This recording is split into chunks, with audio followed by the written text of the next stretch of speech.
Assalamualaikum warahmatullahi wabarakatuh. Perkenalkan, kami dari kelompok 3 yang beranggotakan 5 orang, yaitu M. Wahyudin, Erniwati Giawa, Dewi Lestari, Desma Natalia, dan Ida Silvian. Di video kali ini kami akan membahas mengenai materi koloid. Di antaranya yaitu pengertian sistem koloid, jenis-jenis koloid, sifat-sifat koloid, dan metode pembuatan koloid. Sistem koloid. Sistem koloid adalah suatu bentuk campuran yang keadaannya terletak antara larutan dan suspensi atau campuran kasar. Perhatikan 3 gelas berikut. Pada gelas pertama terdapat larutan yang memiliki ukuran partikel yang terlarut di bawah 1 nanometer. Contoh dari larutan yaitu ketika kita mencampurkan gula dan air, maka akan terbentuk larutan gula. Pada gelas yang kedua terdapat koloid yang memiliki ukuran partikel yang terlarut yaitu antara 1 nanometer sampai 0,5 mikrometer. Contoh dari koloid yaitu ketika kita mencampurkan susu dan air. Pada gelas yang ketiga terdapat suspensi atau campuran kasar yang memiliki ukuran partikel yang terlarut yaitu di atas 0,5 mikrometer. Contoh dari suspensi ini adalah ketika kita mencampurkan pasir dan air. Jenis-jenis koloid. Sistem koloid ini mempunyai sifat-sifat khas yang berbeda dari sifat larutan atau suspensi. Yang pertama, gas dalam cair, nama koloid, busa atau buih, contoh buih sabun dan krim kocok. Yang kedua, gas dalam padat, nama koloid, busa padat, contoh batu apung dan karet busa. Yang ketiga, cair dalam gas, nama koloid, aerosol, contoh awan dan kabut. Yang keempat, cair dalam cair, nama koloid, emulsi, contoh susu dan santan. Yang kelima, cair dalam padat, nama koloid, emulsi padat, contoh keju, mentega, dan mutiara. Yang keenam, padat dalam gas, nama koloid, aerosol padat, contoh asap dan debu. Yang ketujuh, padat dalam cair, nama koloid, sol, contoh cat, kanji, dan tinta. Yang kedelapan, padat dalam padat, nama koloid, sol padat, contoh kaca berwarna dan paduan logam. Sifat koloid. Koloid memiliki 6 sifat, yaitu efek Tyndall, gerak Brown, adsorpsi, elektroforesis, dialisis, dan koagulasi koloid. Efek Tyndall, penghamburan cahaya oleh partikel koloid. Jalannya sinar dalam koloid dapat terlihat karena partikel koloid dapat menghamburkan sinar ke segala arah. Gerak Brown. Gerak Brown adalah gerak partikel koloid dalam medium pendispersi secara terus-menerus, membentuk arah zigzag yang disebabkan karena adanya tumbuhan antara partikel zat terdispersi dan zat pendispersi. Gerak Brown ini menyebabkan partikel koloid tidak memisah jika didiamkan. Adsorpsi, penyerapan partikel pada permukaan zat. Partikel koloid sol memiliki kemampuan untuk mengadsorpsi partikel pendispersi pada permukaannya.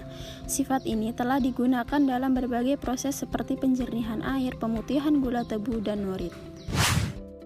Elektroforesis. Elektroforesis adalah gerakan partikel koloid karena pengaruh medan listrik. Dialisis, teknik pemisahan partikel koloid dengan ion-ion lain yang ukurannya lebih kecil melalui membran semi-permeabel. Koagulasi koloid, suatu keadaan di mana partikel-partikel koloid membentuk suatu gumpalan yang lebih besar. Pembuatan koloid dibagi menjadi 2, yaitu kondensasi dan dispersi. Kondensasi adalah merubah partikel yang kecil menjadi partikel koloid yang berukuran lebih besar. Dispersi adalah mengubah partikel yang besar jadi partikel koloid yang berukuran lebih kecil. Metode kondensasi.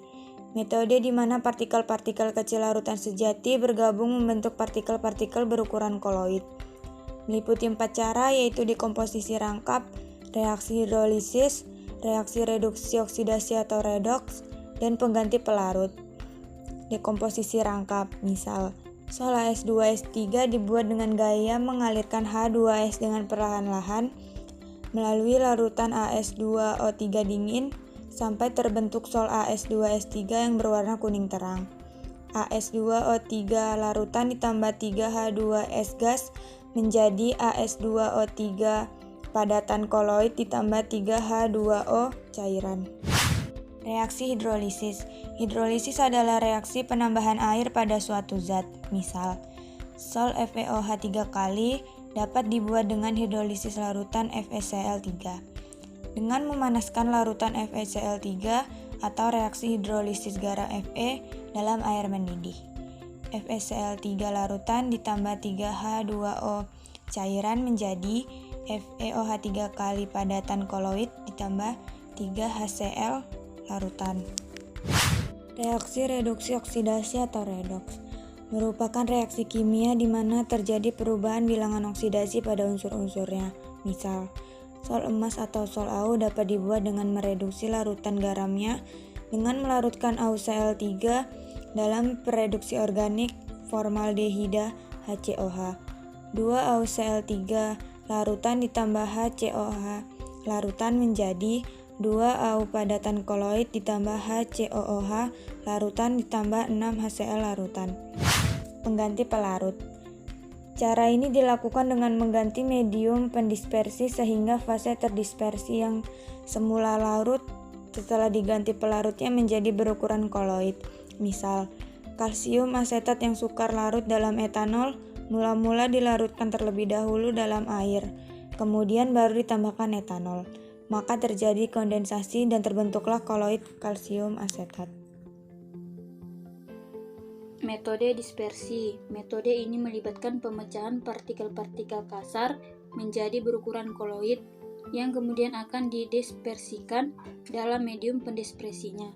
Meliputi 3 cara, yaitu cara mekanik, cara peptisasi, dan busur Bredig. Cara mekanik. Cara mekanik adalah penghalusan partikel-partikel kasar zat padat dengan proses penggerusan untuk dapat membentuk partikel-partikel berukuran koloid. Alatnya berupa penggerus. Cara peptisasi. Cara peptisasi adalah pembuatan koloid atau sistem koloid dari butir-butir kasar atau dari suatu endapan atau proses pendispersi endapan dengan bantuan suatu zat pemeptisasi atau pemecah. Contoh, agar-agar dipeptisasi oleh air, karet oleh bensin. Busur Bredig merupakan alat khusus yang digunakan untuk membentuk koloid logam dengan cara meletakkan logam yang akan dibuat pada kedua ujung elektroda dan kemudian diberi arus listrik. Sebagian logam akan meluruh ke dalam air hingga terbentuk sol logam. Demikianlah pembahasan materi koloid kali ini. Semoga penjelasan kami mudah dimengerti. Akhir kata, Assalamualaikum warahmatullahi wabarakatuh.